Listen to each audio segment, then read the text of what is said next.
ISBLANK নামে একটা function আছে। সেই ফাংশনটা আসলে কি করে, সেই ফাংশনটা হচ্ছে কোনো একটা সেল আসলে এমটি কিনা সে শুধুমাত্র সেটা দেখে। যদি এমটি হয় তাহলে সে বলে ট্রু।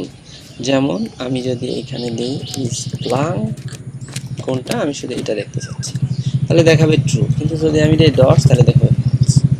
হ্যাঁ, সে শুধু এইটুকু দেয়। এখন আপনার কাছে মনে হতে পারে এই ট্রু আর ফলস দিয়ে আমি আসলে কি করব? ট্রু আর ফলস দিয়ে আসলে আপনি কিন্তু কিছু একটা করতে পারেন। সেটা কেমন? সেটা হচ্ছে আমি বললাম যে এইখানে আছে 10, এইখানে আছে 2। আচ্ছা, এবার এই 10 আর 2 বলার পর আমি এইখানে লিখলাম যদি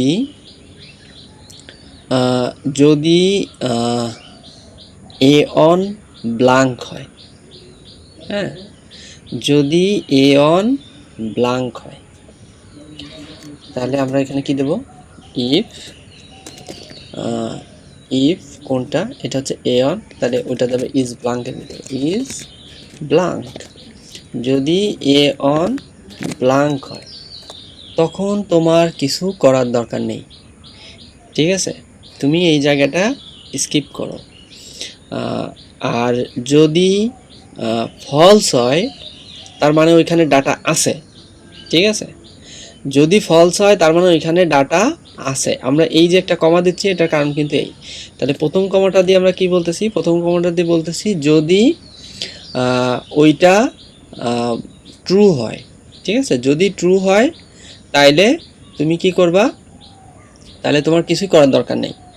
আর যদি ফলস হয় তখন তুমি যেটা করবা, মানে তার মানে ওইখানে যদি ডাটা থাকে তখন তুমি যেটা করবা, তখন এই 10কে বা এই A3কে তুমি A2 দিয়ে ভাগ করবে, তাহলে আমাদের উত্তর দেখাবে 10। আর যদি আমি এখান থেকে 2 তুলে দিই, আচ্ছা সরি, এটা তো ডিভাইডেড বাই 0 হয়ে গেছে। তো যদি আমি এটা তুলে দিই তখন আমাকে দেখাবে ফাঁকা, কোনো কিছুই দেখাবে না। তো এই হচ্ছে যে মোটামুটি ইউজ, মানে গুগল শিটের আসলে অনেকগুলো প্রচুর পরিমাণে ফাংশন আছে।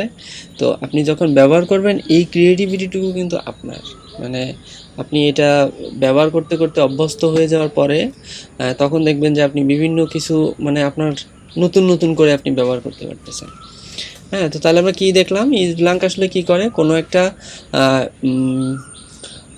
কোনো একটা সেল যদি ফাঁকা থাকে তখন সে দেয় এটা হচ্ছে ট্রু, আর যদি ওর ভিতরে কোনো কিছু থাকে, কোনো ডাটা যদি থাকে তখন দেয় যে না, এটা আসলে ফলস।